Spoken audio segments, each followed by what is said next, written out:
महिलांनो, जर नव्यासोबत कराल हे एक काम तर तो पुरुष दुसऱ्या स्त्रीकडे बघणार पण नाही. रोज रात्री करा हे एक काम.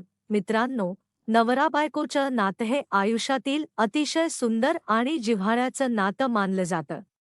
या नात्याची खरी ताकद फक्त प्रेमामध्ये नसते, तर एकमेकांवरचा विश्वास, आदर, समजूतदारपणा आणि कठीण काळात दिलेली साथ यामध्ये असते. लग्न झाल्यानंतर दोघांचं आयुष्य बदलतं, कारण दोन वेगवेगळ्या कुटुंबांमध्ये वाढलेले दोन व्यक्ती एकत्र येऊन नवीन संसार सुरू करत असतात. त्यामुळे सुरुवातीला विचारांमध्ये मतभेद होणे, सवयी वेगळ्या असणे किंवा छोट्या-मोठ्या गोष्टींवरून नाराज होणे हे स्वाभाविक आहे. मात्र या सगळ्या गोष्टींपेक्षा महत्त्वाचं असतं ते म्हणजे त्या मतभेदांना दोघांनी कशा पद्धतीने सामोरं जायचं. नातं टिकवण्यासाठी फक्त एका व्यक्तीने प्रयत्न करून चालत नाही, तर दोघांनीही एकमेकांसाठी वेळ काढणे आणि नात्याला महत्त्व देणे आवश्यक असते. पती आनंदी असेल तर पत्नीला समाधान मिळतं आणि पत्नी आनंदी असेल तर पतीलाही घरामध्ये आनंदाची अनुभूती होते. म्हणून संसारामध्ये एकमेकांच्या आनंदाचा विचार करणे ही दोघांचीही जबाबदारी आहे.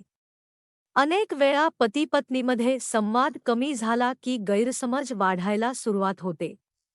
दिवसभर कामाचा ताण, घरच्या जबाबदाऱ्या, आर्थिक चिंता आणि इतर कारणांमुळे दोघांना एकमेकांसाठी वेळ मिळत नाही. हळूहळू बोलणं कमी होतं आणि मनातल्या गोष्टी मनातच राहतात. याच कारणामुळे नात्यामध्ये दुरावा निर्माण होऊ शकतो. त्यामुळे दिवस कितीही व्यस्त असला तरी आपल्या जोडीदाराशी काही वेळ मनापासून बोलणं खूप महत्त्वाचं आहे. त्याने दिवस कसा गेला, काही अडचण आहे का, मनात काही चिंता आहे का, याची विचारपूस करणं ही छोटी गोष्ट वाटत असली तरी त्यातून समोरच्या व्यक्तीला आपण तिची काळजी घेतोय याची जाणीव होते. दुसरी महत्त्वाची गोष्ट म्हणजे एकमेकांपासून अनावश्यक गोष्टी लपवू नयेत. पती-पत्नीच्या नात्यात पारदर्शकता असणं गरजेचं आहे. याचा अर्थ प्रत्येक छोट्या गोष्टीचा हिशोब देणे असा नाही, तर ज्या गोष्टींचा आपल्या नात्यावर परिणाम होऊ शकतो त्या गोष्टी योग्य वेळी जोडीदाराशी बोलून घेणे असा आहे. मनामध्ये एखादी नाराजी असेल, एखादी गोष्ट खटकली असेल किंवा एखाद्या निर्णयाबद्दल अस्वस्थता असेल तर शांतपणे ती व्यक्त करावी. कारण मनात साठवून ठेवलेल्या गोष्टी नंतर मोठ्या भांडणाचं कारण बनू शकतात. मित्रांनो, पतीला आनंदी ठेवण्याचा अर्थ फक्त त्याच्या प्रत्येक इच्छेप्रमाणे वागणे असा अजिबात नाही. त्याचप्रमाणे पत्नीला आनंदी ठेवण्याचा अर्थही तिच्या प्रत्येक मागणीला होकार देणे असा नाही. खरं सुख तेव्हा मिळते जेव्हा दोघांनाही नात्यामध्ये समान महत्त्व, सुरक्षितता आणि आदर मिळतो. पतीने पत्नीच्या भावनांचा विचार करावा आणि पत्नीनेही पतीच्या भावना समजून घेण्याचा प्रयत्न करावा. घरातील जबाबदाऱ्या, आर्थिक नियोजन, मुलांची काळजी आणि भविष्यातील निर्णय या सगळ्या गोष्टी शक्य तितक्या एकत्र बसून ठरवल्या तर नातं अधिक मजबूत होतं. त्याचबरोबर पती-पत्नीने एकमेकांचं कौतुक करणं देखील महत्त्वाचं आहे. रोज मोठ्या गोष्टींची गरज नसते. पत्नीने केलेल्या एखाद्या कामाचं कौतुक करणं, पतीने दिवसभर केलेल्या मेहनतीची दखल घेणं, एखाद्या छोट्या प्रयत्नासाठी धन्यवाद देणं किंवा फक्त तू माझ्यासाठी महत्त्वाची आहेस आणि तू माझ्यासाठी महत्त्वाचा आहेस असं सांगणं देखील नात्यात खूप मोठा फरक घडवून आणू शकतं. अनेक जोडप्यांमध्ये प्रेम असतं, पण ते व्यक्त करण्याची सवय नसते. त्यामुळे समोरच्या व्यक्तीला आपलं प्रेम कमी झाल्यासारखं वाटू शकतं. म्हणून प्रेम मनात ठेवण्यापेक्षा ते योग्य शब्दात आणि कृतीतून व्यक्त करणं आवश्यक आहे. एकमेकांसोबत वेळ घालवणं ही देखील नात्याची गरज आहे. महागड्या ठिकाणी फिरायला जाणं किंवा मोठा खर्च करणं आवश्यक नाही. घराच्या गच्चीवर बसून गप्पा मारणे, एकत्र चहा घेणे, छोटासा फेरफटका मारणे किंवा एखादा चित्रपट एकत्र पाहणे एवढंसुद्धा पुरेसं असू शकतं. महत्त्वाचा असतो तो एकमेकांसोबत घालवलेला मनापासूनचा वेळ. तसेच पती पत्नीच्या नात्यामध्ये जवळीक आणि प्रेमळपणा असणं देखील स्वाभाविक आहे.